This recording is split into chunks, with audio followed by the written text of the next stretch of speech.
ਸਤਿ ਸ਼੍ਰੀ ਅਕਾਲ ਬੱਚੋ। ਅੱਜ ਆਪਾਂ ਕਲਾਸ 10ਵੀਂ ਦੀ ਸਾਹਿਤ ਸੁਗੰਧੀਆਂ ਪੁਸਤਕ ਵਿੱਚੋਂ ਸ਼ੇਖ ਫਰੀਦ ਜੀ ਦੀ ਕਵਿਤਾ ਦਾ ਸਰਲਾਰਥ ਕਰਾਂਗੇ। ਤੁਸੀਂ ਵੀ ਆਪਣੀ ਕਿਤਾਬ ਖੋਲ੍ਹ ਕੇ ਇਸ ਨੂੰ ਧਿਆਨ ਨਾਲ ਸੁਣੋ ਅਤੇ ਮੇਰੇ ਨਾਲ ਪੜ੍ਹਨ ਅਤੇ ਸਮਝਣ ਦੀ ਕੋਸ਼ਿਸ਼ ਕਰੋ। ਸ਼ੇਖ ਫਰੀਦ ਜੀ ਬਹੁਪੱਖੀ ਸ਼ਖਸੀਅਤ ਅਤੇ ਬਹੁਭਾਸ਼ਾ ਸੂਫੀ ਸ਼ਾਇਰ ਹਨ ਅਤੇ ਬਾਬਾ ਫਰੀਦ ਦਾ ਜਨਮ 1173 ਈਸਵੀ ਵਿੱਚ ਬੀਬੀ ਕਰਸੂਮ ਖਾਤੂਨ ਦੀ ਕੁੱਖੋਂ ਪਿਤਾ ਸ਼ੇਖ ਜਮਾਲੂਦੀਨ ਦੇ ਘਰ ਹੋਇਆ। ਬਾਬਾ ਫਰੀਦ ਜੀ ਮਦਰਸੇ ਵਿੱਚੋਂ ਮੁੱਢਲੀ ਸਿੱਖਿਆ ਪ੍ਰਾਪਤ ਕਰਨ ਮਗਰੋਂ ਦਿੱਲੀ ਆ ਕੇ ਸੂਫੀਆਂ ਦੇ ਚਿਸ਼ਤੀ ਸੰਪਰਦਾਇ ਦੇ ਮੁਖੀ ਕੁਤਬਦੀਨ ਬਖਤਿਆਰ ਕਾਕੀ ਦੇ ਸ਼ਾਗਿਰਦ ਬਣੇ। ਆਪ ਦੀ ਪ੍ਰਤਿਭਾ ਨੂੰ ਦੇਖ ਕੇ ਕੁਤਬਦੀਨ ਬਖਤਿਆਰ ਕਾਕੀ ਨੇ 1233 ਈਸਵੀ ਵਿੱਚ ਆਪ ਨੂੰ ਆਪਣੀ ਗੱਦੀ ਬਖਸ਼ ਦਿੱਤੀ। ਫਰੀਦ ਜੀ ਨੇ ਆਪਣੇ ਸੁਭਾਅ ਕਾਰਨ ਅਤੇ ਮਿੱਠੀ ਜ਼ੁਬਾਨ ਕਰਕੇ ਲੋਕਾਂ ਦੇ ਹਰਮਨ ਪਿਆਰੇ ਸਨ। ਕੁਝ ਦੇਰ ਦਿੱਲੀ ਰਹਿਣ ਮਗਰੋਂ ਉਹ ਹਾਂਸੀ ਜ਼ਿਲ੍ਹਾ ਹਿਸਾਰ ਆ ਗਏ ਅਤੇ ਕਠਵਾਲ ਕੋਤਵਾਲ ਉੱਥੇ ਮੁਲਤਾਨ ਦੇ ਨੇੜੇ ਆ ਕੇ ਪੱਕੇ ਤੌਰ 'ਤੇ ਵਸ ਗਏ। ਆਪ ਜੀ ਦੀ ਅਧਿਆਤਮਕ ਬਖਸ਼ਿਸ਼ ਉੱਥੇ ਇਹ ਸਥਾਨ ਅੱਜ ਕੱਲ੍ਹ ਪਾਕਪਟਨ ਦੇ ਨਾਮ ਨਾਲ ਪ੍ਰਸਿੱਧ ਹੈ। ਇੱਥੇ ਹੀ 1266 ਈਸਵੀ ਵਿੱਚ ਆਪ ਦਾ ਦੇਹਾਂਤ ਹੋ ਗਿਆ। ਆਪ ਜੀ ਦੇ ਸ਼ਲੋਕ ਜਿਹੜੇ ਨੇ ਉਹ ਗੁਰੂ ਗ੍ਰੰਥ ਸਾਹਿਬ ਵਿੱਚ ਸ਼ਾਮਲ ਹਨ। ਆਪ ਦੀ ਬਾਣੀ ਮਨੁੱਖ ਨੂੰ ਨਿਮਰਤਾ, ਪਿਆਰ ਤੇ ਹਮਦਰਦੀ ਭਰਪੂਰ ਸਾਦਾ ਤੇ ਸੁੱਚਾ ਜੀਵਨ ਜਿਉਣ ਤੇ ਰੱਬ ਦੀ ਭਜਨ ਬੰਦਗੀ ਕਰਨ ਦੀ ਪ੍ਰੇਰਨਾ ਦਿੰਦੀ ਹੈ। ਗੁਰੂ ਜੀ ਨੇ ਆਪਣੇ ਸ਼ਲੋਕਾਂ ਵਿੱਚ ਪਰਮਾਤਮਾ ਦੀ ਭਜਨ ਬੰਦਗੀ ਕਰਨ ਦੀ ਹੀ ਪ੍ਰੇਰਨਾ ਦਿੱਤੀ ਹੋਈ ਹੈ। ਅਤੇ ਹੁਣ ਆਪਾਂ ਸ਼ੇਖ ਫਰੀਦ ਜੀ ਦੇ ਸ਼ਲੋਕ ਦੀ ਜਿਹੜੇ ਹਨ ਦਿੱਤੇ ਹੋਏ ਹਨ ਉਹਨਾਂ ਦੀ ਪ੍ਰਸੰਗ ਸਹਿਤ ਵਿਆਖਿਆ ਕਰਾਂਗੇ। ਪਹਿਲਾ ਸ਼ਲੋਕ ਕੀ ਹੈ? ਚਿੱਤ ਦਿਹਾੜੇ ਤਨ ਵਰੀ ਸਾਹੇ ਲਿਖਾਏ ਲਏ ਲਿਖਾਏ, ਮਾਲਕ ਜੀ ਕੰਨੀ ਸੁਨਿੰਦਾ ਮੂੰਹ ਦਿਖਾਏ ਆਏ। ਪਹਿਲੇ ਆਪਾਂ ਨੂੰ ਸਭ ਤੋਂ ਪਹਿਲੇ ਪ੍ਰਸੰਗ ਕਰਨਾ ਹੈ। ਇਹ ਕਾਵਿ ਸਤਰਾਂ ਸਾਡੀ ਸਾਹਿਤ ਸੁਗੰਧੀਆਂ ਪੁਸਤਕ ਵਿੱਚ ਦਰਜ ਸ਼ੇਖ ਫਰੀਦ ਜੀ ਦੇ ਸ਼ਲੋਕ ਵਿੱਚੋਂ ਲਈਆਂ ਗਈਆਂ ਹਨ। ਇਸ ਸ਼ਲੋਕ ਵਿੱਚ ਫਰੀਦ ਜੀ ਜੀਵ ਇਸਤਰੀ ਨੂੰ ਉਸ ਦੀ ਮੌਤ ਨਾ ਟਲ ਜਾਣ ਬਾਰੇ ਦੱਸ ਕੇ ਉਸਨੂੰ ਬੁਰਾਈਆਂ ਤੋਂ ਬਚਣ ਲਈ ਤੇ ਰੱਬ ਦੇ ਰਾਹ ਉੱਤੇ ਚੱਲਣ ਲਈ ਸਿੱਖਿਆ ਦਿੰਦੇ ਹਨ। ਵਿਆਖਿਆ। ਜਿਤ ਦਿਹਾੜੇ ਜਿਤ ਜਿਸ ਦਿਨ, ਦਿਹਾੜੇ ਦਿਨ, ਤਨ ਇਸਤਰੀ ਰੂਪੀ, ਵਰੇ ਵਰ, ਸਾਹੇ ਸਾਹਾ ਲਿਖਿਆ ਗਿਆ ਹੈ, ਲਏ ਲਿਖਾਏ ਲਿਖਿਆ ਗਿਆ ਹੈ। ਉਹ ਅਰਥਾਤ ਸਾਹੇ ਵਿਆਹ ਦਾ ਪੱਕਾ ਨਿਸ਼ਚੈ ਕੀਤਾ ਗਿਆ ਹੈ। ਉਸ ਦਿਨ ਉਸ ਮੌਤ ਨੇ ਆ ਜਾਣਾ ਹੈ। ਇਸ ਦਾ ਕਹਿਣ ਦਾ ਅਰਥ ਇਹ ਹੈ ਕਿ ਫਰੀਦ ਜੀ ਫਰਮਾਉਂਦੇ ਹਨ ਕਿ ਜਿਸ ਦਿਨ ਜੀਵ ਇਸਤਰੀ ਵਿਆਹੀ ਜਾਵੇਗੀ ਉਹ ਸਮੇਂ ਪਹਿਲੇ ਤੋਂ ਹੀ ਨਿਸ਼ਚਿਤ ਕੀਤਾ ਗਿਆ ਹੈ।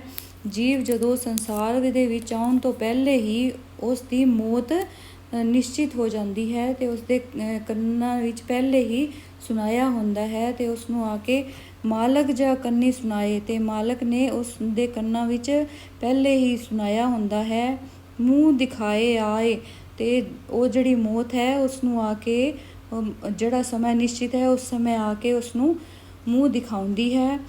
ਜਿੰਦਾ ਨਿਮਾਨੀ ਕੱਢੀਏ ਹੱਡਾਂ ਨੂੰ ਕੜਕਾਏ ਅਤੇ ਉਹ ਉਸਦੀ ਜਿੰਦ ਨੂੰ ਉਸਦੀ ਜਿਹੜੀ ਜਾਨ ਹੈ ਉਸਨੂੰ ਕੱਢਣ ਤੋਂ ਪਹਿਲਾਂ ਉਸਦੇ ਹੱਡਾਂ ਨੂੰ ਕੜਕਾਉਂਦੀ ਹੈ। ਅਰਥਾਤ ਉਸਨੂੰ ਜਿਹੜਾ ਹੈ ਕਿ ਜੀਵ ਨੂੰ ਜਿਹੜਾ ਹੈ ਪਹਿਲੇ ਉਹ ਉਸਨੂੰ ਬਹੁਤ ਹੀ ਕਮਜ਼ੋਰ ਕਰ ਦਿੰਦੀ ਹੈ ਅਤੇ ਉਹ ਆਪਣੇ ਸਰੀਰ ਤੋਂ ਕੁਛ ਵੀ ਨਹੀਂ ਕਰ ਸਕਦਾ, ਉੱਠ ਵੀ ਨਹੀਂ ਸਕਦਾ।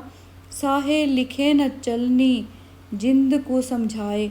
ਉਸ ਸਮੇਂ ਜਿਹੜਾ ਵਿਆਹ ਦਾ ਸਾਹਾ ਲਿਖਿਆ ਜਾਂਦਾ ਹੈ ਅਤੇ ਉਸ ਸਮੇਂ ਹੀ ਨਿਸ਼ਚਿਤ ਵਿਆਹ ਹੁੰਦਾ ਹੈ। ਇਸ ਤਰ੍ਹਾਂ ਹੀ ਜਦੋਂ ਜੀਵਨ ਰੂਪੀ ਮੌਤ ਆਏਗੀ, ਜਿਸ ਦਿਨ ਸਾਡੇ ਮੌਤ ਦੇ ਸਾਹ ਲਿਖੇ ਹੋਏ ਹਨ, ਉਸ ਦਿਨ ਜਿੰਦ ਨੂੰ ਸਮਝਾ ਲੈ ਕਿ ਉਸ ਦਿਨ ਕਿਸੇ ਦਾ ਵੀ ਕੁਛ ਵੀ ਨਹੀਂ ਚੱਲ ਸਕਦਾ ਅਤੇ ਇਹ ਜਿਹੜਾ ਸਮਾਂ ਹੈ ਇਹ ਟਾਲਿਆ ਨਹੀਂ ਟਲ ਸਕਦਾ। ਮੌਤ ਦਾ ਜਿਹੜਾ ਨਿਸ਼ਚਿਤ ਮਿੱਥਿਆ ਹੋਇਆ ਦਿਨ ਹੈ ਉਸ ਦਿਨ ਇਸ ਸਰੀਰ ਵਿੱਚੋਂ ਮੌਤ ਨੇ ਆਉਣਾ ਹੀ ਹੈ ਤੇ ਉਹ ਇਸ ਨੂੰ ਜਿੰਦ ਵਿੱਚੋਂ ਸਾਡੀ ਜਾਨ ਨੂੰ ਕੱਢ ਕੇ ਲੈ ਹੀ ਜਾਏਗੀ।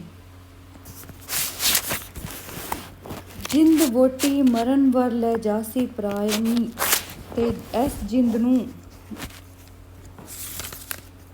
ਫਰੀਦ ਜੀ ਫਰਮਾਉਂਦੇ ਹਨ ਕਿ ਜਿੰਦ ਮਾਨੋ ਵੋਟੀ ਹੈ, ਜਿੰਦ ਮਾਨੋ ਵੋਟੀ ਹੈ, ਮੌਤ ਦਾ ਫਰਿਸ਼ਤਾ ਵਰ ਲੈ ਜਾਸੀ। ਉਸ ਨੂੰ ਵਿਆਹ ਕੇ ਵਰ ਕੇ ਲੈ ਜਾਸੀ, ਪਰਨਾਏ ਉਸ ਨੂੰ ਪਰਨਾ ਕੇ ਉਸ ਦਿਨ ਜਿਹੜਾ ਦਿਨ ਮਿੱਥਿਆ ਗਿਆ ਹੈ ਉਸ ਦਿਨ ਉਸ ਨੂੰ ਲੈ ਜਾਏਗਾ। ਆਪਣੇ ਹੱਥੀ ਝੋਲੀ ਕਹਿ ਕੇ ਗਲੀ ਲਾਏ ਥਾਏ। ਤੇ ਉਹ ਜਿੰਦ ਨੂੰ ਵਿਆਹ ਕੇ ਜ਼ਰੂਰ ਲੈ ਜਾਏਗਾ।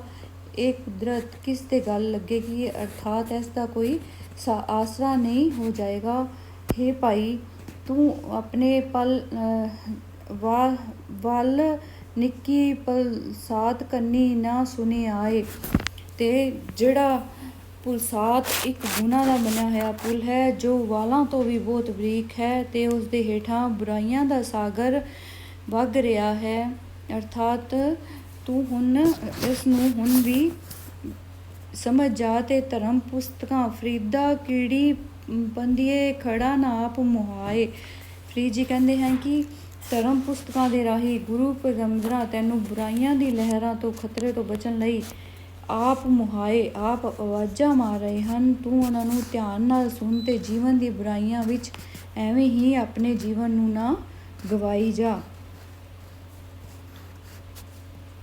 ਹੁਣ ਫਰੀਦ ਜੀ ਅੱਗੇ ਕੀ ਕਹਿੰਦੇ ਹਨ ਕਿ ਧੰਨ ਧੰਨ ਇਸਤਰੀ ਮਾਲਕ ਮੌਤ ਦਾ ਫਰਿਸ਼ਤਾ, ਪਰਨਾਏ ਵਰ ਕੇ ਵਿਆਹ ਕੇ ਝੋਲੀ ਤੋਰ ਕੇ, ਵਾਲਤ ਵਾਲ ਤੋਂ ਪੁਸਲਾਤ ਪੁਲਸਿਰਾਤ ਪੰਦੀ ਆਵਾਜ਼ ਪੈਂਦਿਆਂ, ਮੁਹਾਏ ਧੋਖੇ ਵਿੱਚ ਨਾ ਪਾ ਕੰਨੀ ਕੰਨਾਂ ਨਾਲ। ਇਹਨਾਂ ਸ਼ਬਦਾਂ ਦੇ ਅਰਥ ਵੀ ਤੁਹਾਨੂੰ ਯਾਦ ਕਰਨੇ ਹਨ। ਤੇ ਅੱਗੇ ਚੱਲਦੇ ਹਾਂ ਜਿਹੜੇ ਫਰੀਦ ਜੀ ਦੇ ਦਿੱਤੇ ਹੋਏ ਹਨ ਇਹਨਾਂ ਨੂੰ ਸ਼ਲੋਕ ਇਹਨਾਂ ਨੂੰ ਪੜ੍ਹਨੇ ਹਾਂ। ਫਰੀਦਾ ਜੋ ਤੇ ਮਾਨੀ ਮੁਖੀਆਂ ਤਿੰਨਾਂ ਨਾ ਮਾਰੇ ਕੁਮਾਏ। ਹੁਣ ਫਰੀਦ ਜੀ ਫਰਮਾਉਂਦੇ ਹਨ ਕਿ ਹੇ ਮਰੁੱਖ, ਜਿਹੜੇ ਲੋਕ ਤੈਨੂੰ ਮੁੱਕੀਆਂ ਮਾਰਦੇ ਹਨ ਤੈਨੂੰ ਬਦਲੇ ਵਿੱਚ ਉਹਨਾਂ ਦੇ ਮੁੱਕੀਆਂ ਨਹੀਂ ਮਾਰਨੀਆਂ ਚਾਹੀਦੀਆਂ। ਅਰਥਾਤ ਜੋ ਤੇਰੇ ਨਾਲ ਬੁਰਾ ਸਲੂਕ ਕਰਦੇ ਹਨ ਉਹਨਾਂ ਨਾਲ ਤੈਨੂੰ ਬੁਰਾ ਸਲੂਕ ਨਹੀਂ ਕਰਨਾ ਚਾਹੀਦਾ। ਆਪਣੇ ਘਰ ਜਾ ਕੇ ਪੈਰ ਤਿਨਾਂ ਦੇ ਚੁੰਮੀ। ਆਪਣੜੇ ਉਹਨਾਂ ਦੇ ਘਰ ਜਾ ਕੇ ਤੇ ਉਹਨਾਂ ਦੇ ਪੈਰਾਂ ਨੂੰ ਚੁੰਮਣਾ ਚਾਹੀਦਾ ਹੈ। ਅਰਥਾਤ ਮਨੁੱਖ ਨੂੰ ਨਿਮਰਤਾ ਧਾਰਨ ਕਰਨੀ ਚਾਹੀਦੀ ਹੈ। ਬੁਰਾ ਸਲੂਕ ਕਰਨ ਵਾਲੇ ਨਾਲ ਚੰਗਾ ਵਰਤਾਓ ਕਰਨ ਨਾਲ ਉਸ ਨੂੰ ਸੁੱਖ ਤੇ ਸ਼ਾਂਤੀ ਪ੍ਰਾਪਤ ਹੋਵੇਗੀ। ਅੱਗੇ ਵਾਲਾ ਸ਼ਲੋਕ ਕਰਨੇ ਹਾਂ। ਦੇਖ ਫਰੀਦਾ ਜੋ ਧੀਆ ਦਾੜੀ ਹੋਈ ਪੂਰ, ਅੱਗਾ ਨੇੜੇ ਆਇਆ ਪਿੱਛਾ ਰਹਿ ਗਿਆ ਦੂਰ। ਹੁਣ ਫਰੀਦ ਜੀ ਕੀ ਕਹਿੰਦੇ ਹਨ? ਦੇਖ ਫਰੀਦਾ। ਫਰੀਦ ਜੀ ਕਹਿੰਦੇ ਹਨ ਕਿ ਤੂੰ ਦੇਖ, ਇਹ ਮਨੁੱਖ ਤੂੰ ਦੇਖ ਜੋ ਕੁਛ ਹੁਣ ਤੱਕ ਹੋ ਚੁੱਕਿਆ ਹੈ ਉਹ ਇਹ ਹੈ ਕਿ ਤੇਰੀ ਜਿਹੜੀ ਦਾੜੀ ਹੈ ਉਹ ਚਿੱਟੀ ਹੋ ਗਈ ਹੈ ਤੇ ਮੌਤ ਵਾਲੇ ਪਾਸਿਓਂ ਦਾ ਸਮਾਂ ਹੈ ਉਹ ਹੁਣ ਨੇੜੇ ਆ ਗਿਆ ਹੈ। ਅੱਗਾ ਨੇੜੇ ਆਇਆ ਪਿੱਛਾ ਰਿਹਾ ਦੂਰ। ਹੁਣ ਜਿਹੜਾ ਜਦੋਂ ਤੂੰ ਜੰਮਿਆ ਸੀ ਉਦੋਂ ਵਾਲਾ ਤੇ ਤੇਰੀ ਉਸ ਤੋਂ ਬਾਅਦ ਜਵਾਨ ਹੋਇਆ ਸੀ ਉਹ ਸਭ ਕੁਛ ਪਿੱਛੇ ਰਹਿ ਗਿਆ ਹੈ। ਹੁਣ ਬੁਢਾਪਾ ਆ ਗਿਆ ਹੈ ਤੇ ਹੁਣ ਤੈਨੂੰ ਅੱਗੇ ਵਾਸਤੇ ਅੱਗੇ ਦੀ ਤਿਆਰੀ ਕਰਨੀ ਪੈਣੀ ਹੈ। ਤੇ ਇਸ ਕਰਕੇ ਕਹਿੰਦੇ ਹਨ ਕਿ ਹੁਣ ਤੂੰ ਚੰਗੇ ਕਰਮ ਕਰ, ਰੱਬ ਦਾ ਨਾਮ ਲੈ ਤੇ ਆਪਣੇ ਘਰ ਜਾਣ ਦੀ ਤਿਆਰੀ ਕਰ। ਤੀਸਰਾ ਸ਼ਲੋਕ। ਫਰੀਦਾ ਜੰਗਲ ਜੰਗਲ ਕਿਆ ਭਏ, ਵੰਨੇ ਕੰਡਾ ਮੋੜੀ ਹੈ, ਵਸੀ ਰੱਬ ਹਿਲਾਏ ਜੰਗਲ ਕਿਆ ਢੂੰਢੀ ਹੈ। ਹੁਣ ਫਰੀਦ ਜੀ ਕਹਿੰਦੇ ਹਨ ਕਿ ਫਰੀਦਾ ਜੰਗਲ ਜੰਗਲ ਕਿਆ ਭਵੇ, ਜੰਗਲਾਂ ਵਿੱਚ ਤੂੰ ਕੀ ਘੁੰਮਦਾ ਫਿਰਦਾ ਹੈ ਤੇ ਇਸ ਤਰ੍ਹਾਂ ਭਟਕਦਾ ਫਿਰਦਾ ਹੈ। ਵੰਨੇ ਕੰਡਾ ਮੋੜੀ ਹੈ ਤੇ ਕੰਡਿਆਂ ਨੂੰ ਤੋੜਦਾ ਫਿਰਦਾ ਹੈ। ਵਸੇ ਰੱਬ ਹਿਲਾਏ, ਰੱਬ ਤਾਂ ਤੇਰੇ ਹਿਰਦੇ ਵਿੱਚ ਵਸਦਾ ਹੈ। ਜੰਗਲ ਕਿਆ ਢੂੰਢੀ ਹੈ, ਤੇ ਤੂੰ ਇੱਧਰ ਉੱਧਰ ਜੰਗਲਾਂ ਵਿੱਚ ਕਿਉਂ ਭਟਕਦਾ ਫਿਰਦਾ ਹੈ ਤੇ ਉਸਨੂੰ ਆਪਣੇ ਅੰਦਰੋਂ ਅਰਥਾਤ ਆਪਣੇ ਦਿਲ ਵਿੱਚ, ਆਪਣੇ ਹਿਰਦੇ ਵਿੱਚੋਂ ਕਿਉਂ ਨਹੀਂ ਉਸ ਨੂੰ ਲੱਭਦਾ। ਅਰਥਾਤ ਉਸ ਦੀ ਤੂੰ ਭਜਨ ਬੰਦਗੀ ਕਰੇਗਾ ਤਾਂ ਤੈਨੂੰ ਤੇਰਾ ਰੱਬ ਹੈ ਜਿਹੜਾ ਉਹ ਜੰਗਲ ਵਿੱਚ ਨਹੀਂ, ਤੇਰੇ ਦਿਲ ਵਿੱਚ ਹੀ ਮਿਲੇਗਾ। ਅੱਗੇ ਅਗਲਾ ਸ਼ਲੋਕ। ਫਰੀਦਾ ਲੋੜੇ ਦਾਖ ਬੀਜਰਿਓ ਕਿੱਕਰ ਬੀਜੇ ਜੱਟ, ਹੰਡੇ ਊਨ ਕਤਾਇਆ ਪੈਥਾ ਲੋੜੇ ਪੱਟ। ਹੁਣ ਕੀ ਕਹਿੰਦੇ ਹਨ ਫਰੀਦ ਜੀ ਕਹਿੰਦੇ ਹਨ ਲੋੜੇ ਦਾਖ, ਤੂੰ ਬੀਜਦਾ ਤਾਂ ਕੀ ਹੈ, ਬਿਜੋਰੇ ਕਿੱਕਰ ਬੀਜੇ ਜੱਟ, ਤੂੰ ਬੀਜਦਾ ਤਾਂ ਕਿੱਕਰ ਹੈ ਤੇ ਤੂੰ ਅੰਗੂਰ ਦੇ ਬਿਜੋਰ ਦੇ ਇਲਾਕੇ ਦੀ ਦਾਖ ਖਾਣਾ ਚਾਹੁੰਦਾ ਹੈ। ਅਰਥਾਤ ਬੀਜਦਾ ਤਾਂ ਤੂੰ ਕੰਡੇ ਹੈ ਤੇ ਖਾਣ ਲਈ ਤੈਨੂੰ ਦਾਖਾਂ ਚਾਹੀਦੀਆਂ ਹਨ। ਤੇ ਐਸੇ ਤਰ੍ਹਾਂ ਹੀ ਹੰਡੇ ਊਨ ਕਤਾਇਆ ਪੈਥਾ ਲੋੜੇ ਪੱਟ, ਤੇ ਤੂੰ ਪਹਿਨਣਾ ਤਾਂ ਪੈਥਾ ਲੋੜੇ ਪੱਟ, ਤੂੰ ਪਹਿਨਣਾ ਤਾਂ ਰੇਸ਼ਮ ਚਾਹੁੰਦਾ ਹੈ। ਹੰਡੇ ਊਨ ਕਤਾਇਆ, ਤੇ ਤੂੰ ਕੱਤਦਾ ਊਨ ਕੱਤਦਾ ਹੈ। ਇਸ ਲਈ ਕਹਿੰਦੇ ਹਨ ਕਿ ਜੋ ਮਨੁੱਖ ਬੀਜੇਗਾ ਉਹੀ ਵੱਢੇਗਾ, ਉਹੀ ਉਹ ਕੱਤੇਗਾ। ਇਸ ਲਈ ਸਾਨੂੰ ਚੰਗੇ ਕਰਮ ਕਰਨੇ ਚਾਹੀਦੇ ਹਨ ਤੇ ਭਜਨ ਬੰਦਗੀ ਕਰਨੀ ਚਾਹੀਦੀ ਹਨ। ਫਰੀਦਾ ਅੱਗੇ ਵਾਲਾ ਸ਼ਲੋਕ ਕਰਨੇ ਹੁਣ। ਅੱਗੇ ਵਾਲੇ ਸ਼ਲੋਕ ਵਿੱਚ ਕੀ ਕਹਿੰਦੇ ਹਨ। ਫਰੀਦਾ ਗਲੇ ਦੀਏ ਚਿੱਕੜ ਦੂਰੀ ਕਰ ਨਾਲ ਪ੍ਰੇਮ ਪਿਆਰੇ ਨੇ। ਹੁਣ ਫਰੀਦ ਜੀ ਕਹਿੰਦੇ ਹਨ ਕਿ ਜਿਸ ਪਿਆਰੇ ਨੂੰ ਮਿਲਣਾ ਹੈ ਉਸ ਦਾ ਜਿਹੜਾ ਪਿਆਰੇ ਅਰਥਾਤ ਭਗਵਾਨ ਦਾ ਜਿਹੜਾ ਹੈ ਉਸ ਨਾਲ ਜਿਸ ਨਾਲ ਪ੍ਰੇਮ ਪਿਆਰ ਹੈ ਉਸ ਦਾ ਘਰ ਬਹੁਤ ਦੂਰ ਹੈ ਤੇ ਮੀਂਹ ਆਉਣ ਕਾਰਨ ਗਲੀਏ ਚਿੱਕੜ ਜਿਹੜੀ ਗਲੀ ਹੈ ਉਹ ਚਿੱਕੜ ਨਾਲ ਭਰੀ ਪਈ ਹੈ। ਚੱਲਾਂ ਤਾਂ ਭਿੱਜੇ ਕੰਬਲੀ, ਜੇ ਮੈਂ ਆਪਣੇ ਪਰਮਾਤਮਾ ਨੂੰ ਮਿਲਣ ਲਈ ਜਾਣਾ ਹਾਂ ਤੇ ਉਸ ਨਾਲ ਮਿਲਣਾ ਹਾਂ ਤਾਂ ਮੇਰੀ ਕੰਬਲੀ ਭਿੱਜ ਜਾਂਦੀ ਹੈ। ਰਾਹਾਂ ਤੇ ਟੁੱਟੇ ਨੇ, ਜੇ ਮੈਂ ਮੇਰੇ ਪਰਮਾਤਮਾ ਨੂੰ ਮਿਲਣ ਨਹੀਂ ਜਾਂਦਾ ਤਾਂ ਮੇਰਾ ਜਿਹੜਾ ਉਸ ਨਾਲ ਪ੍ਰੇਮ ਪਿਆਰ ਹੈ ਉਹ ਟੁੱਟ ਜਾਂਦਾ ਹੈ। ਇਸ ਕਰਕੇ ਮੈਨੂੰ ਕੋਈ ਵੀ ਪਰਵਾਹ ਨਹੀਂ ਕਰਦੇ ਹੋਏ ਮੇਰੇ ਰੱਬ ਦਾ ਜਿਹੜਾ ਰਸਤਾ ਹੈ ਪਰਮਾਤਮਾ ਨੂੰ ਮਿਲਣ ਦਾ ਉਹ ਬਹੁਤ ਔਖਾ ਹੈ, ਪਰ ਮੈਨੂੰ ਉਸ ਨੂੰ ਵੀ ਪਾਰ ਕਰਨਾ ਹੀ ਪਵੇਗਾ। ਅੱਗੇ ਵਾਲਾ ਸ਼ਲੋਕ। ਭਿੱਜੇ ਸਿਜਿਓ ਕੰਬਲੀ ਅਲਹਿ ਵਸਾਇਓ ਮੇ, ਜਾਏ ਮਿਲਾ ਤਿੰਨਾ ਸਜਣਾ ਟੁੱਟੇ ਨਾਹੀ ਨੇ। ਹੁਣ ਇਸ ਵਿੱਚ ਫਰੀਦ ਜੀ ਕਹਿੰਦੇ ਹਨ ਕਿ ਜਿਉ ਸਿਜੋ ਕੰਬਲੀ ਅਲਹਿ ਵਸਾਏ ਮੇ, ਚਾਹੇ ਜਿੰਨਾ ਵੀ ਕਿੰਨਾ ਮੀਂਹ ਪੈ ਰਿਹਾ ਹੋਵੇ, ਬਾਰਿਸ਼ ਹੋ ਰਹੀ ਹੋਵੇ, ਪਰ ਮੈਨੂੰ ਮੇਰੇ ਪਿਆਰੇ ਨਾਲ ਮਿਲਣਾ ਹੈ। ਜੇ ਮੇਰੀ ਕੰਬਲੀ ਭਿੱਜਦੀ ਹੈ ਤਾਂ ਭਿੱਜ ਜਾਵੇ, ਜਾਏ ਮਿਲਾਂ ਤਿਨੀ ਸਜਣਾ, ਤੇ ਮੇਰੀ ਕੰਬਲੀ ਭਿੱਜ ਜਾਵੇ ਤਾਂ ਵੀ ਮੈਂ ਜਾ ਕੇ ਆਪਣੇ ਪਰਮਾਤਮਾ ਨੂੰ ਮਿਲਣਾ ਹੈ। ਟੁੱਟੇ ਨਾਹੀ ਨੇ, ਤੇ ਮੈਂ ਜਿਹੜਾ ਮੇਰਾ ਪਰਮਾਤਮਾ ਪ੍ਰਭੂ ਨਾਲ ਪਿਆਰ ਹੈ ਉਹ ਮੈਂ ਟੁੱਟਣ ਨਹੀਂ ਦੇਣਾ ਹੈ। ਅਗਲੇ ਸ਼ਲੋਕ ਤੇ ਆਨੇ ਹਾਂ। ਫਰੀਦਾ ਸ਼ੱਕਰ ਖੰਡ ਨਿਵਾਤ ਗੁੜ, ਮਿੱਠਾ ਮਾਝਾ ਦੁੱਧ, ਸਭੇ ਵਸਤੂਆਂ ਮਿੱਠੀਆਂ ਰੱਬ ਨ ਪੂਜੇ ਤੁਧ। ਹੁਣ ਕੀ ਕਹਿੰਦੇ ਹਨ ਫਰੀਦ ਜੀ ਕਹਿੰਦੇ ਹਨ ਕਿ ਜਿਹੜਾ ਦੁੱਧ ਤੇ ਫਰੀਦ ਜੀ ਕਹਿੰਦੇ ਹਨ ਕਿ ਸ਼ੱਕਰ ਖੰਡ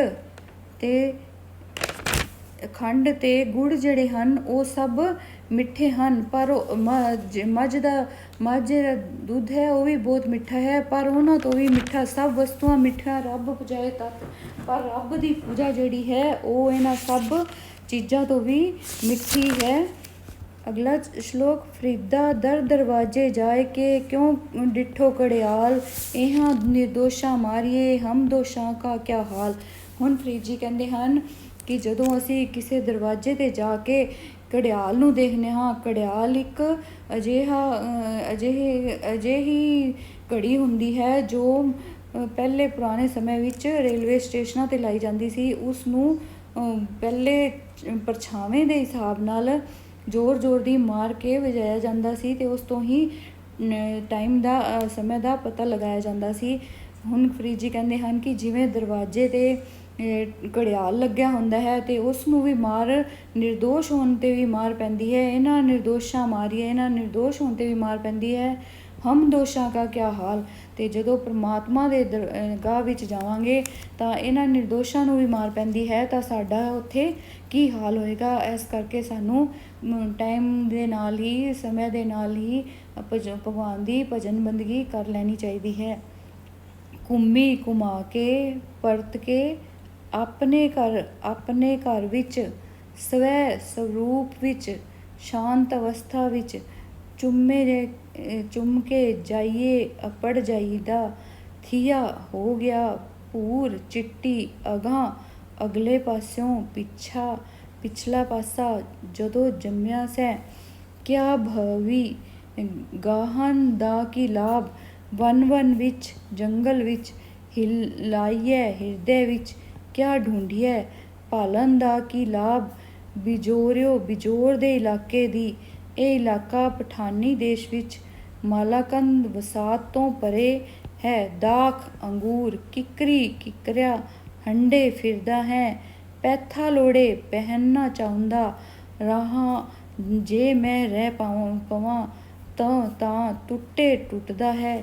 ਨੇਹੋ ਪਿਆਰ ਅੱਲਾਹ ਕਰਕੇ ਰੱਬ ਕਰਕੇ ਭਿੱਜੋ ਬੇਸ਼ੱਕ ਭਿੱਜੇ ਨੇਹ ਪਿਆਰ। ਤਿੰਨਾ ਉਹਨਾਂ ਨੂੰ ਨਿਵਾਤ ਮਿਸ਼ਰੀ ਮੱਖਣ ਸ਼ਹਿਦ।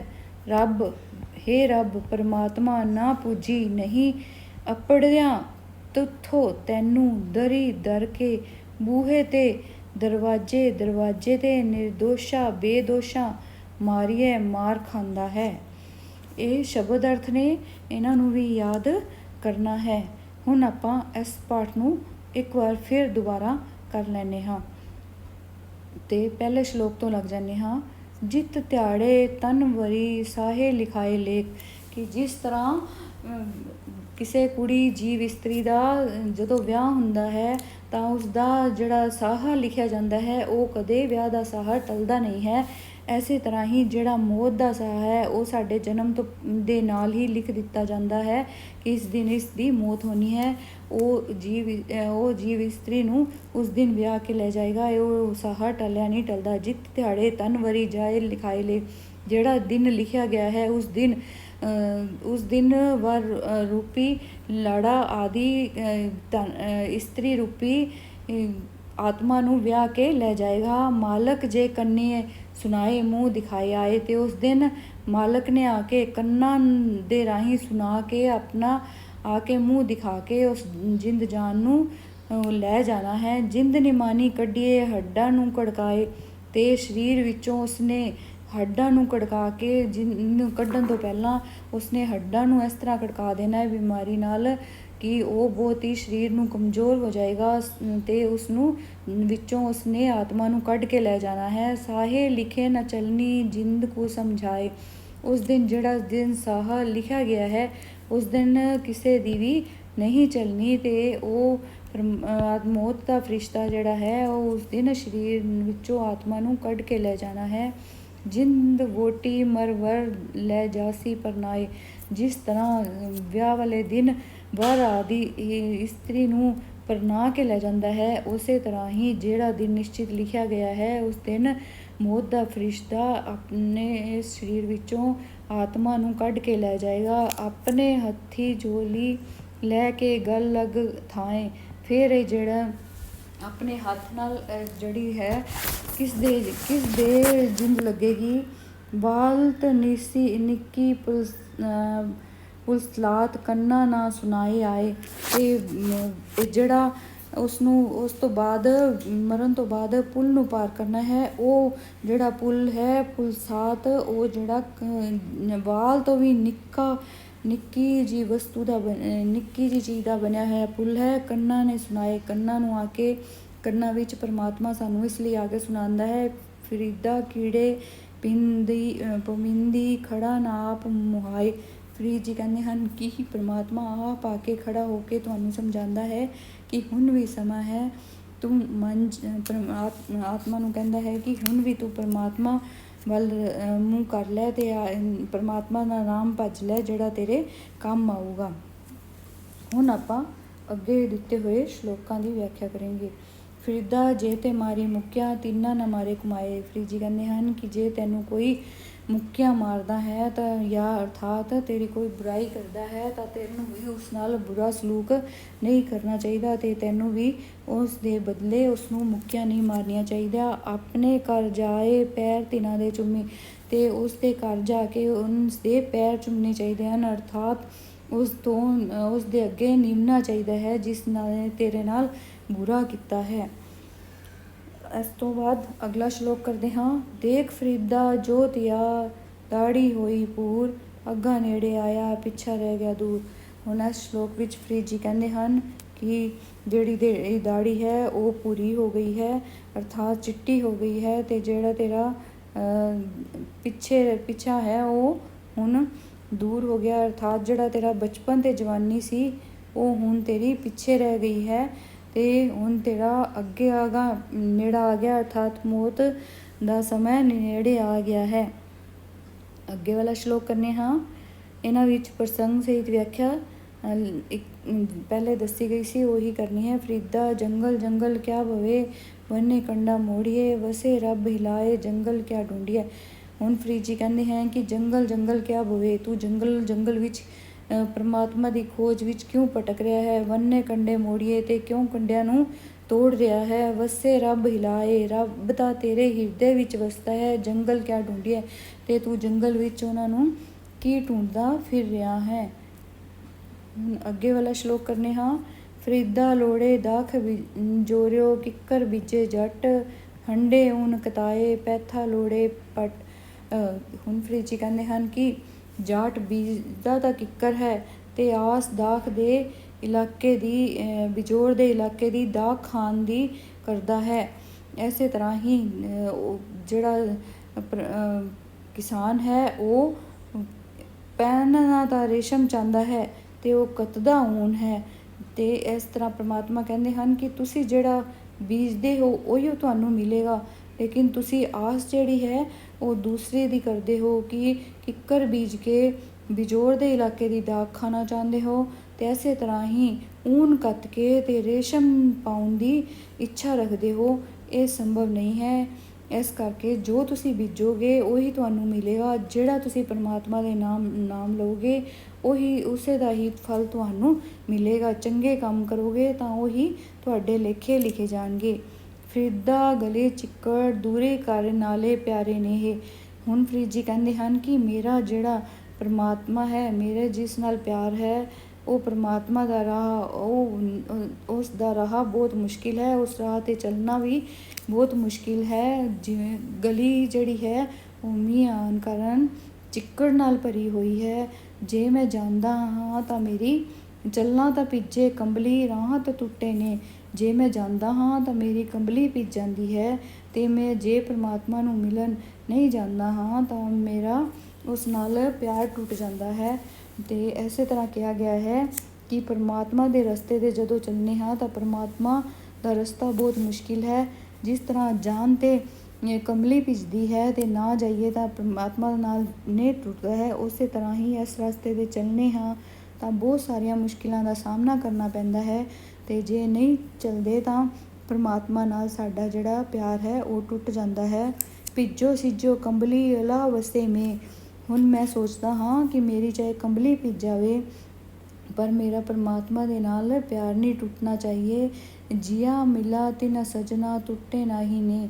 ਅਤੇ ਹੁਣ ਮੈਂ ਆਪਣੇ ਮਨ ਵਿੱਚ ਠਾਣ ਲਿਆ ਹੈ ਕਿ ਮੈਂ ਆਪਣੇ ਸੱਜਣ ਪਿਆਰੇ ਗੁਰੂ ਪਿਆਰੇ ਨੂੰ ਮਿਲਣਾ ਹੈ, ਹੁਣ ਜਾ ਕੇ ਮਿਲਣਾ ਹੈ। ਹੁਣ ਮੇਰਾ ਕੰਬਲੀ ਜਿਹੜੀ ਹੈ ਭਿੱਜੇ ਦਾ ਭਿੱਜ ਜਾਵੇ ਪਰ ਮੇਰਾ ਪਰਮਾਤਮਾ ਨਾਲ ਪਿਆਰ ਨਹੀਂ ਟੁੱਟਣਾ ਚਾਹੀਦਾ। ਅਗਲਾ ਸ਼ਲੋਕ। ਫਰੀਦਾ ਸ਼ੱਕਰ ਖੰਡ ਨਿਵਾਤ, ਗੁੜ ਮਿੱਠਿਓ ਮਾਝਾ ਦੁੱਧ। ਹੁਣ ਸ਼ੱਕਰ ਖੰਡ ਅਤੇ ਸ਼ਹਿਦ ਦੁੱਧ ਸਭ ਕੁਛ ਮਿੱਠਾ ਹੈ। ਸਭੇ ਵਸਤੂਆਂ ਮਿੱਠੀਆਂ, ਇਹ ਸਭ ਵਸਤੂਆਂ ਮਿੱਠੀਆਂ ਹਨ। ਰੱਬ ਨਾ ਪੂਜੇ ਤਤ, ਪਰੰਤੂ ਜਿਹੜੇ ਰੱਬ ਦੀ ਪੂਜਾ ਨਹੀਂ ਕਰਦੇ ਹਨ ਅਤੇ ਰੱਬ ਦੀ ਜਿਹੜੀ ਪੂਜਾ ਤੋਂ ਅੰਦਰੋਂ ਜਿਹੜੀ ਰੂਹਾਨੀਅਤ ਮਿਲਦੀ ਹੈ ਉਸ ਤੋਂ ਮਿੱਠਾ ਕੁਝ ਵੀ ਨਹੀਂ ਹੈ। ਜਿਸ ਨੇ ਪਰਮਾਤਮਾ ਨੂੰ ਪਾ ਲਿਆ, ਰੱਬ ਨੂੰ ਆਪਣੇ ਅੰਦਰੋਂ ਪ੍ਰਗਟ ਕਰ ਲਿਆ, ਉਸ ਦੇ ਅੱਗੇ ਇਹ ਸਭ ਚੀਜ਼ਾਂ ਫਿੱਕੀਆਂ ਹਨ। ਅਗਲਾ ਸ਼ਲੋਕ ਕਰਨੇ ਹਾਂ। ਫਰੀਦਾ ਦਰ ਦਰਵਾਜੇ ਜਾਏ ਕੇ, ਕਿਉਂ ਡਿੱਠੋ ਘੜਿਆਲ। ਫਰੀਦ ਜੀ ਕਹਿੰਦੇ ਹਨ ਕਿ ਤੁਸੀਂ ਦਰਵਾਜ਼ੇ ਦੇ ਉੱਪਰ ਕਦੇ ਘੜਿਆਲ ਨੂੰ ਦੇਖਿਆ ਹੋਣਾ ਹੈ, ਅਤੇ ਉਹ ਘੜਿਆਲ ਇੱਕ ਅਜਿਹਾ ਘੰਟਾ ਹੈ ਜੋ ਪਰਛਾਈਆਂ ਦੇ ਨਾਲ, ਪਹਿਲੇ ਸੂਈਆਂ ਵਾਲਾ ਘੜੀ ਨਹੀਂ ਹੁੰਦੀ ਸੀ, ਜਿਸ ਕਰਕੇ ਉਸ ਨੂੰ ਘੰਟੇ, ਅੱਧੇ ਘੰਟੇ ਪਰਛਾਈਆਂ ਦੇ ਹਿਸਾਬ ਨਾਲ ਵਜਾਇਆ ਜਾਂਦਾ ਸੀ। ਘੜਿਆਲ ਜਿਹੜਾ ਹੈ ਉਹ ਨਿਰਦੋਸ਼ ਹੀ ਮਾਰ ਖਾਂਦਾ ਹੈ। ਇਹ ਨਿਰਦੋਸ਼ਾਂ ਮਾਰੀਏ, ਇਹ ਨਿਰਦੋਸ਼ ਹੀ ਮਾਰ ਖਾਂਦਾ ਹੈ, ਹਮ ਦੋਸ਼ਾਂ ਦਾ ਕਿਆ ਹਾਲ। ਅਤੇ ਅਸੀਂ ਜਿਨ੍ਹਾਂ ਨੇ ਇਸ ਦੁਨੀਆ ਵਿੱਚ ਆ ਕੇ ਬਹੁਤ ਦੋਸ਼ ਕੀਤੇ ਹਨ, ਬਹੁਤ ਪਾਪ ਕੀਤੇ ਹਨ, ਅਤੇ ਸਾਡਾ ਕੀ ਹਾਲ ਹੋਏਗਾ ਪਰਮਾਤਮਾ ਦੀ ਦਰਗਾਹ ਵਿੱਚ ਜਾ ਕੇ। ਸਾਡੇ ਦੋਸ਼ਾਂ ਦਾ ਵੀ ਜਦੋਂ ਹਿਸਾਬ ਹੋਏਗਾ ਅਤੇ ਉੱਥੇ ਸਾਨੂੰ ਬਖਸ਼ਿਸ਼ ਨਹੀਂ ਹੋਏਗੀ। ਜਿਵੇਂ ਘੜਿਆਲ ਨਿਰਦੋਸ਼ ਹੀ ਮਾਰ ਖਾਂਦਾ ਹੈ, ਸਾਨੂੰ ਵੀ ਉੱਥੇ ਬਹੁਤ ਬੁਰਾ ਹੋਏਗਾ ਸਾਡੇ ਨਾਲ। ਇਸ ਲਈ ਫਰੀਦ ਜੀ ਸਮਝਾਉਂਦੇ ਹਨ ਕਿ ਹੇ ਮਨੁੱਖ, ਹਜੇ ਵੀ ਸਮਾਂ ਹੈ ਤੇਰੇ ਕੋਲ, ਤੂੰ ਹਜੇ ਵੀ ਪਰਮਾਤਮਾ ਦਾ ਨਾਂ ਲੈ ਲੈ, ਅਤੇ ਹੁਣ ਵੀ ਉਸ ਰਾਹ 'ਤੇ ਚੱਲ ਪੈ, ਜਾਂ ਉੱਥੇ ਜਾ ਕੇ ਤੇਰੇ ਜਿਹੜੇ ਹਨ ਗੁਨਾਹ ਮਾਫ ਹੋ ਜਾਣ ਅਤੇ ਰੱਬ ਨੂੰ ਪ੍ਰਾਪਤ ਹੋ ਜਾਏ। ਹੁਣ ਇਹ ਸ਼ਬਦ ਅਰਥ ਕਰਨੇ ਹੈ, ਇਹਨਾਂ ਦੀ ਪ੍ਰਸੰਗ ਸਹਿਤ ਵਿਆਖਿਆ ਕਰਨੀ ਹੈ। ਧੰਨਵਾਦ।